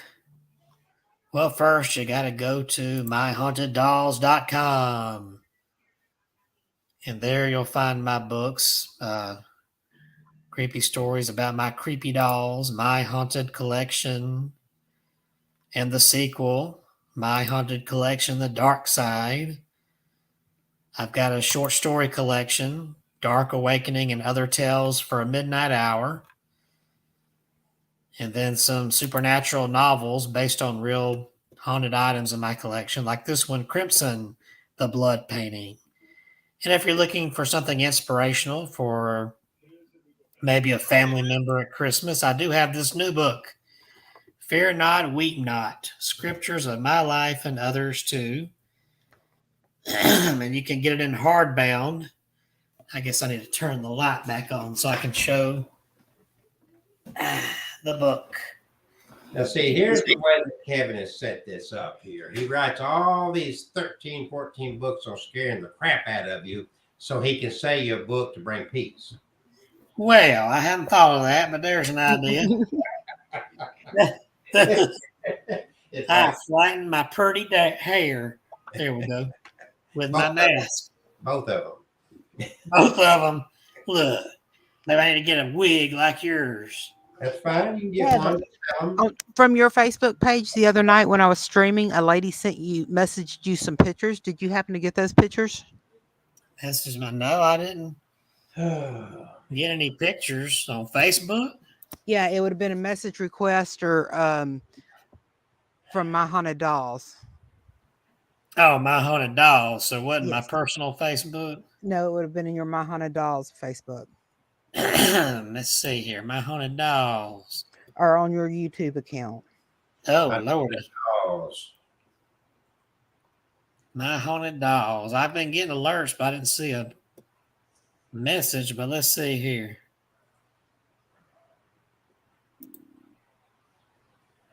She popped into my head. I believe her doll's name was Tiffany. I see one picture of a doll out here from Friday. That's possibly it. But it's just one doll, Destiny Taylor Haynes. Destiny. That's it. That's it. Oh. Well, I'll send her a reply. Was she wanting something? Or? She was just sending me a picture of her doll. There, I sent her a little. Oh, that's a cute doll, and it is. Looks like a kind of African American, or is it? I don't know. I don't know. She didn't describe it, but she said she just gotten it and it has not been very active, or it had set off the cat balls a couple of times, or one of those little light things. Yeah. And, it was a few nights ago. A lot's gone on since a few nights ago. But she was sharing the picture of the doll. Okay. Well, there it is then. I got it there. You want to show it? Oh, well, yeah, I can. I'll take it. Well, let's see. I can just share the screen and show it. Let's see.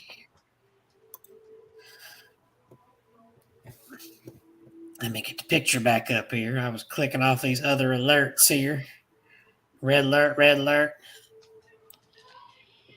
Oh, gosh, I better. Here, let me save it. It's kind of a small picture, so I'm going to put it up where we can see it.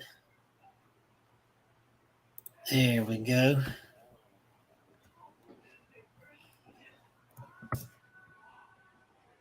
Yeah, I'm going to get it up here on StreamYard here.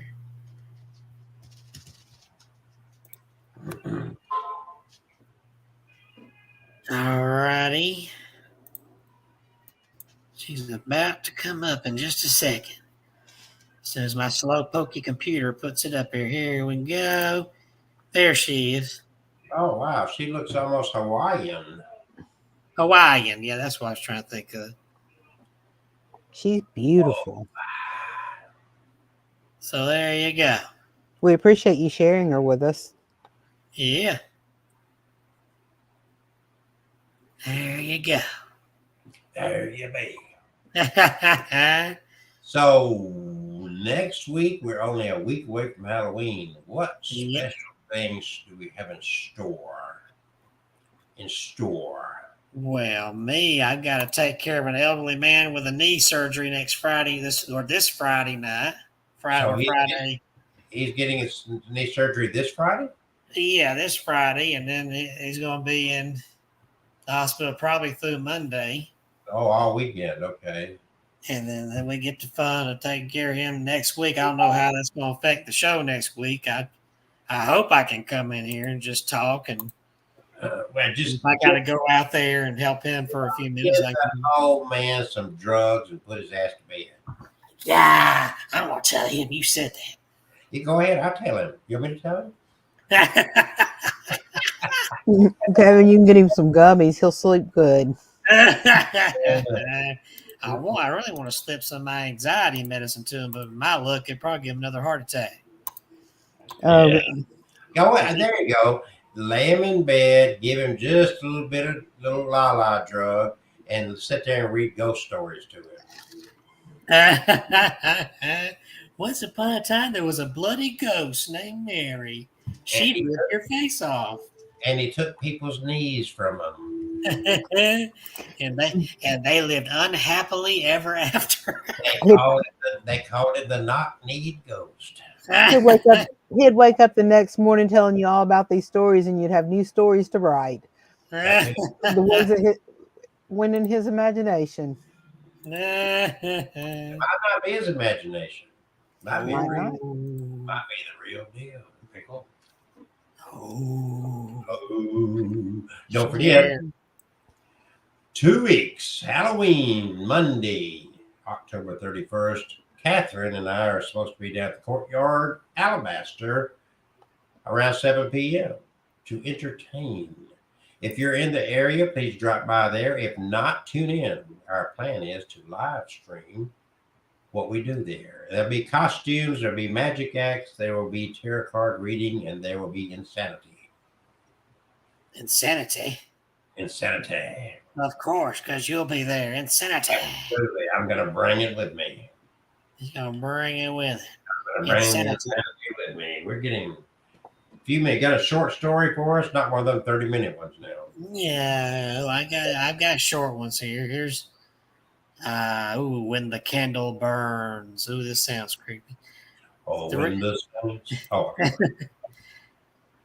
3 little girls were having a sleepover one night when they decided to try to host a seance.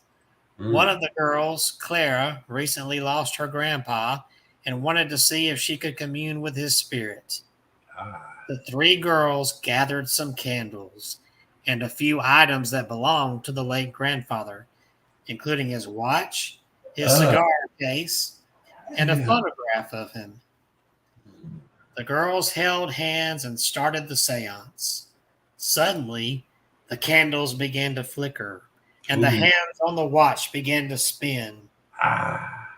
Clara was sure it was her grandpa. Elated, she began to talk to him and ask him questions when all of a sudden, one of the candles flew as if by some invisible force and almost hit her in the head. Grandpa would never do that, she said, shaking. She was right. It was not her grandpa. And whoever it was clearly did not like being disturbed. So, be wary. Don't disturb. Do not disturb. Don't disturb. Do not disturb. What's everybody's plans for Halloween? Do you guys have any special plans? Kevin, he's going to be probably locked down at home. Yeah, going to be helping the hobbled. Is your dad going to have a wheelchair or anything? He's going to have a walker, and he's going to have in-home therapy 2 or 3 times a week for how the long first do 4 weeks. How long do they anticipate? Several weeks. The first 4 weeks, he'll be doing in-home, and then the last couple of weeks, he'll be going to a clinic, some nearby clinic, to do the rest of the therapy. So you'll probably have to drive him there. So he'll get through before Christmas, but then January we get to start it all over again. Why is that? With the second knee, because he's got 2 knees, you know. Oh, he's going to get both of them done. Is it knee? He got to. They're in pain. He's in there every day with ice packs on them. Is it knee replacement? Yeah, knee replacement. So he's going to have artificial knees. I guess so, yeah. The Bionic Man. Yeah, I always think about that. I can't do that noise anymore. When they would run on the show. You're going to have an interesting little time there. Interesting little time. Don't forget datingthedead. See there at the bottom of the page. Wishing Machines, the wishdrdr.com, the datingthedead.com is the book where you can see and read about the woman that had sex with Bigfoot. How's that? Or the guy that fell in love madly with his car, and he's underneath it and he's caressing it and doing obnoxious things with its muffler. I don't know what that's about, but and then there's other more semi-sane things like the Church of Jesus Christ of Latter-day Saints. They marry for the dead, they baptize for the dead. They call it in proxy, but we have a strange relationship with death and deceased people. In fact, that's what this show is all about, isn't it, Kevin? We talk to death. Hello, spirit. We want to hear your voice. Hey, Kevin. So anyway, you can go to datingthedead.com, and I've got some of the things that kind of give you a tease as to what's in the book. And there's a community over in Indonesia that actually digs up their deceased loved ones from their graves, cleans up the bodies, rebuilds their caskets, and they commune with their deceased. They dig up these poor bodies looking like out of the ground. And they sit there and they commune with them and fresh clothes and they clean them up and all the above. And so there's a lot of it, and the Catholics, they take dead people and pray them out of purgatory and turn them into saints. In fact, Kevin and I both are saints. And when the saints come marching in. They won't give me sainthood. And of course, Kevin has a bunch of books out there. He wrote all these scary, spooky books, and then he culminated his books like that right there. I'm going to scare the crap out of you, and at the end of it, I'm going to say you a book on how you can find peace in your life. So there you go. It's like, how do I get beyond these scary stories? Read my book. Shiny little hardbound. Look how shiny that hardbound. Look at that. It's as shiny as his forehead. Aren't you funny? Oh my goodness. It's been a pleasant evening tonight. I love this cooler weather. And I don't guess your dad's gonna be driving. Did he ever sell his hot rod? No, he has not. He had somebody talking to him about it, but no sale yet. I start to say he's not gonna be driving it with that knee surgery. I'm sure of that. He won't be able to get in and out of that car. Yeah. It's hard to bend your. It's hard to bend fake knees. Well, I guess tomorrow night, Miss Catherine, the Lady Cat Marie, will be back with you with her spirit sessions from locations unknown. I hope she continues that on. It's been a very entertaining thing to a lot of people. And then next Tuesday, with or without the Kevin Kane, we're going to continue on with this program somehow, one way or the other. And don't forget Halloween. Hopefully with. In fact, we may do a little bit of streaming from a show at the Workplay downtown Birmingham when our friend David Merlin, the magician, will be performing down there. And we may go and we may see if he minds if we just put him on the internets from down there. He probably wouldn't mind because he likes exposure. No, not with his clothes off, Kevin. Jeez. No. Hey, I've already got plans for next year Halloween. What's your plans? Guess what those are. What's your plans? Never guess. I won't be here. I won't be in this state. I won't even be in this country. Guess where I'm going to be? You're going to Ireland. Well, that'd be nice too. I'm going to be in the Caribbean next year. What are you going to do down there? It would be awesome. I'm going to be on a Halloween cruise, and it would be awesome. And you will be the spookiest thing on that cruise. It'd be awesome on that Tuesday night. If their Wi-Fi will work, I can be on here from my cabin showing you the ocean. Well, you could be sitting up on the deck. Where does the cruise go? Caribbean. Where do you take off from? Miami? From Mobile to Mobile. From Mobile. Cozumel, Mexico, and then to that, I can't remember the name of the bay that's down near, I think it's Dominican Republic. And then is that a cruise you got to have your passport for? Yeah, I got my passport. And Lady Catherine disappeared. She did some magic. Yeah, she's a vanishing queen. And I'm going to take a haunted doll on this cruise. It'd be nice to video on the deck if there aren't any entitled Karens there that get upset when they're filmed. All right, Saturday, October 29th, 7:30 p.m. at the Workplace. There's a Halloween party. David Merlin, the paranormalist, will be there. You can get your tickets online. And so they're $25 a head, and they're well worth it with a party and entertainment and everything else. Monday night, which is the true Halloween night, at the Courtyard, Alabaster, Alabama, Highway 31. Almost just kind of catty-cornered across the street from the hospital there, Shelby. And Catherine and I are going to be there. We're going to have a little magic and a little tarot card reading and some entertainment there for Halloween. Come in costume. You can also at Workplay with David Merlin's performance. You can go in costume there as well. Let's have some fun, people. Life is short. Be a good Epicurean. Eat, drink, and be merry, for tomorrow you may die and look like Kevin. Oh, that's funny. It is after the big hour at 9 o'clock. Catherine has already departed the scene. Departed? with the dearly departed Catherine. And departed. Since she's not going to say goodbye with us, she did come back to say goodbye. So peace and What love. do you mean? I just had to go for just a second. Peace. And we told 3 stories while you were gone. Oh, whatever. Good night, everyone. Peace. Good night. Peace. And remember, the writing is on the wall over here. You must be the change that you wish to see in the world. Okay? So if you want to see Kevin in the world, you got to be a Kevin.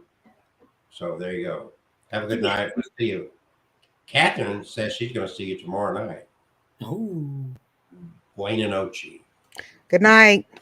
Good night.